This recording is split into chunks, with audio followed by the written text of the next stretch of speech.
Donc voilà, votre question elle part un petit peu au-delà, parce qu'on se retrouve, nous, entraîneurs, à faire un autre métier.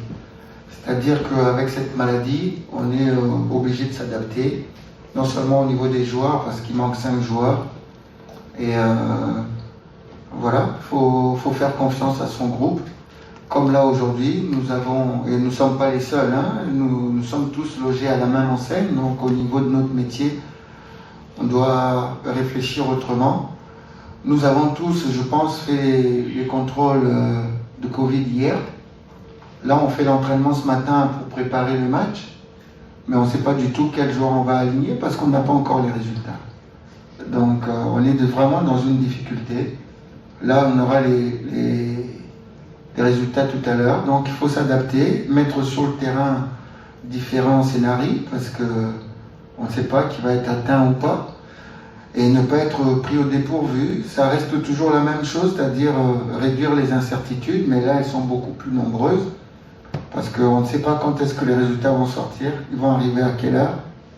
On a un match à 16h, on entend les résultats à midi, à 13h, même à 14h, on n'en sait rien. Donc c'est vraiment compliqué d'appréhender son métier en ce moment, mais bon, il faut rester toujours calme, lucide, et puis compter sur son groupe et continuer à donner des savoir-faire aux autres. Quant à la préparation athlétique, le préparateur athlétique n'est pas là, mais on est entraîneur.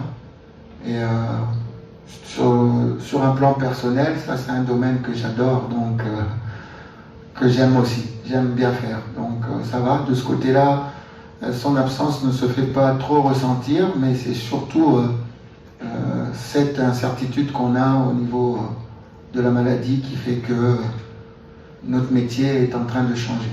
Au-delà des joueurs clés, il faut miser sur son groupe. Il faut miser sur son groupe. Vous l'avez dit, on est à 90 minutes d'une qualification. Donc il faut donner confiance et pas de stress. Donc j'ai dit ça tout à l'heure à mon groupe. Il faut jouer avec beaucoup de joie. Il faut venir demain sur le terrain avec beaucoup de joie. Il faut faire votre métier, mais ce qui est beau dans ce métier, c'est de donner de la joie. Donc, quand vous prenez de la joie, quand vous êtes heureux sur le terrain, on a beaucoup plus de chances de s'en sortir que quand vous arrivez avec trop de questions.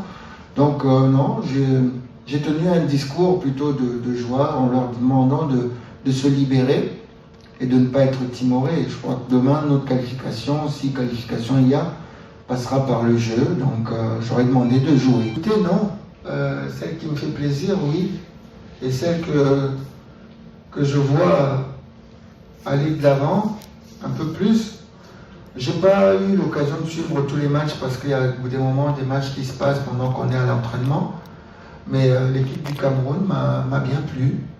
Elle m'a bien plu, pourquoi? Parce que elle est solide et elle a montré une mentalité de vainqueur, c'est-à-dire qu'ils ont poussé, ils ont mis un rythme terrible et une équipe qui joue à domicile avec des joueurs qui se sont retrouvés il n'y a pas si longtemps. Il y a un état d'esprit qui naît et qu'on voit là-dedans et elle m'a bien plu cette équipe, vraiment.